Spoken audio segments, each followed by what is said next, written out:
And hello, TV fans, and welcome back to another episode of the Zone TV Movie Entertainments. With me, your host Jonathan, once again bringing you my full review of tonight's episode 6 of Daredevil Born Again. That's right, 2 episodes today. I did my review for episode 5. You can go check it out on my channel. That was a great episode. We got some references of Kamala Khan, aka Miss Marvel, so that was great.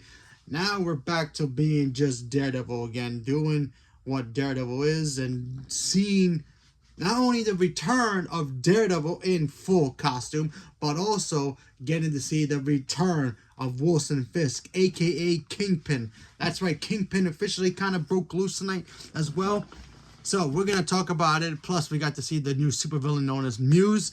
We got to see his debut. How did he fare with Matt Murdock, aka Daredevil? What if Wilson Fisk did to become Kingpin fully again? Well, let's talk about it. So, spoiler alert if you have not seen this episode, so you've been warned. So, in this episode, the rumblings of Muse starts to sprinkle all over the city. Everybody's starting to kind of, figure out that they don't know his name, but a lot of people starting to figure out, there's a murderer out there, Kingpin or, Wilson Fisk. He finds out through sanitations that there's these murals being painted all over the city with people's blood in it. And he wants them to take them down, but they can't because there's kind of also evidence because the cops needed to identify certain people's blood and all this and that. So there's that problem. So Wilson Fisk decides, you know what, I'm going to build a task force just so I can try to capture this vigilante or this murderer. So we got to see that happen. We also got to see Matt Murdock try to tell White Tiger's niece, hey, listen, your uncle died. There's nothing you can do. Don't try to poke the bear by trying to find out what happened and why the cops, obviously you don't trust the cops, why the cops may want to be the ones who took him out, or maybe it was Muse.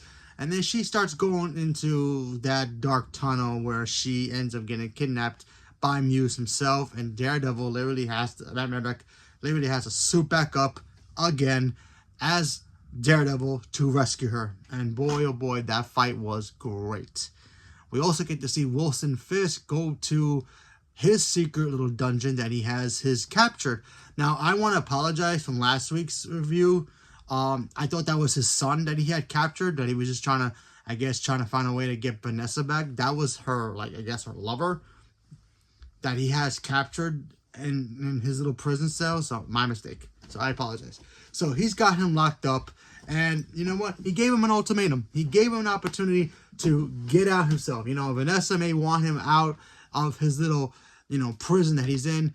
But Wilson Fisk is like, I'm not going to just let you out. You want out? Come get me. Take me out. Take me out to try to get to basically telling him, hey, you want your freedom? Kill me to get your freedom. And of course, the dude takes the axe that Wilson Fisk brings, starts to try to attack Wilson Fisk, aka Kingpin, and they go at it, and Wilson Fisk goes away, and Kingpin comes out to play and beats the holy snot out of this guy. While that's happening, it's like a mirror back and forth between him coming out and playing as Kingpin while Matt Murdock is away, and now we got Daredevil playing and taking out Muse, which I thought the whole back and forth between those two fights very crucial in this episode, because we got to see not only did Kingpin kind of return with his powerful demeanor that he has, his strength beyond compare. He felt so big because he's always a big guy. He always feels like a big guy, but he felt so big in this episode. His own tuxedos didn't fit him. Kind of like how we got him in the Spider-Verse movies, how he's a big, thick guy. Kind of like that, but man, it felt great to see Kingpin cut loose again. And that stuff was great. He beat the snot out of that guy. There was one point he literally threw him to a ceiling and then backed down and then through a brick wall. That's how brutal it was. He didn't kill him, and then he just drags him back into the cell and locks the door. So I thought that was great. We also get to see Muse get his butt whooped by Daredevil, just being bloodlust kind of in a way, and just going on ham. It's like he opened a new toy and he started playing with it roughly, and it's like he's at the point of maybe he wants to break it, and he was just and it felt comfortable again. Matt felt comfortable just being Daredevil again for a minute. We also see him get to do some of his prayers as well, so I thought that stuff was great. He saves the girl, and yeah, but of course, unfortunately, Muse escapes to live and fight another day. So I thought that was great.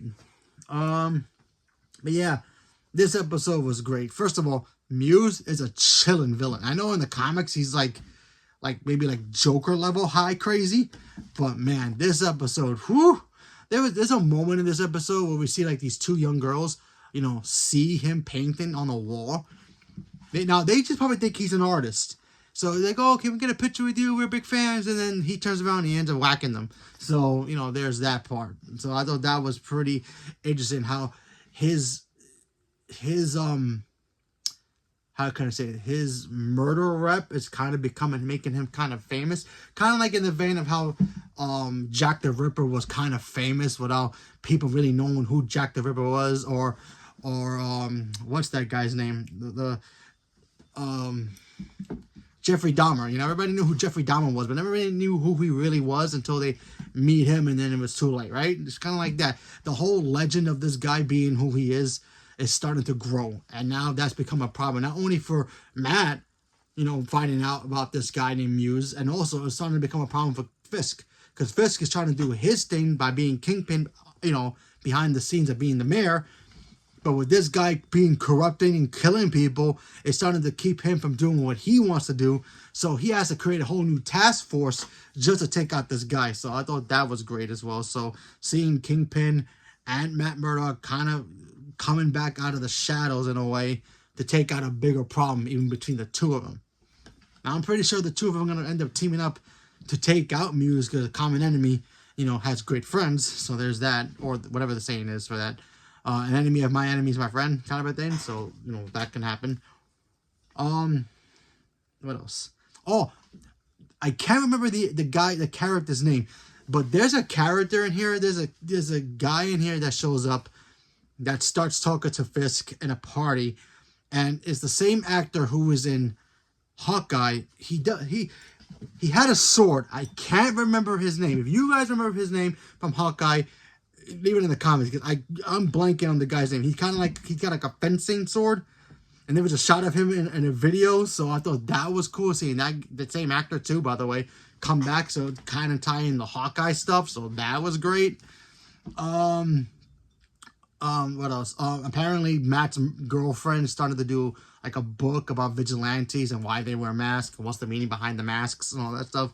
So she starts joking about, oh yeah, you should introduce me to Daredevil or Punisher so I can get an interview with them.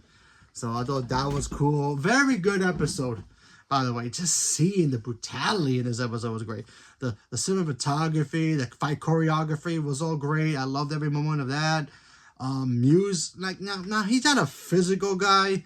I feel like he's going to be more of a mental warfare kind of a character, where he's going to be messing with not only Fisk, but also he's going to mess with Matt in, you know, in a psychological way. So he's not exactly a physical being. Oh, he can't handle himself a little bit. So, you know, he did handle himself a little bit in tonight's episode. But, man, Matt, there was a moment Matt was almost going to kill him. He had him hanging like on his you know, his sticks that has the string. He always was gonna hang him, and then he had to perform CPR to the girl, and he started, you know, reciting his prayer. So, you know, his prayer / forgiveness to the Lord about what he was about to do. So I thought that was great. Very, very good start to this new character, Muse. I'm so glad that Matt's now officially back as Daredevil. He had to kind of break that promise that he made to Foggy, because he has to take care of this problem. And the same thing goes with Fisk too. I'm pretty sure Fisk was like, yeah, I'm not going to be Fisk right now, but you know, I'm not going to be Fisk right now because I'm going to be the mayor, but I'm going to still do my Fisk thing behind the shadows. But now that he's got to deal with this problem, he's going to have to bring Kingpin out a little bit more. You know what I mean? Even if the whole world knows that, oh yeah, he's acting kind of Kingpinish in the mayor's chair, but he has no choice. He's got to deal with a bigger threat. So him and Matt have to deal with this together. So it's going to be interesting who comes out on top. So leave me a comment below. Let me know what you guys thought about tonight's episode, and what do you guys think about this character Muse? Did you guys like it? Not like it? Same as the comics? A little less than the comics? Leave me a comment below. Let me know. Stay tuned for more. Thank you very much, and have a good night.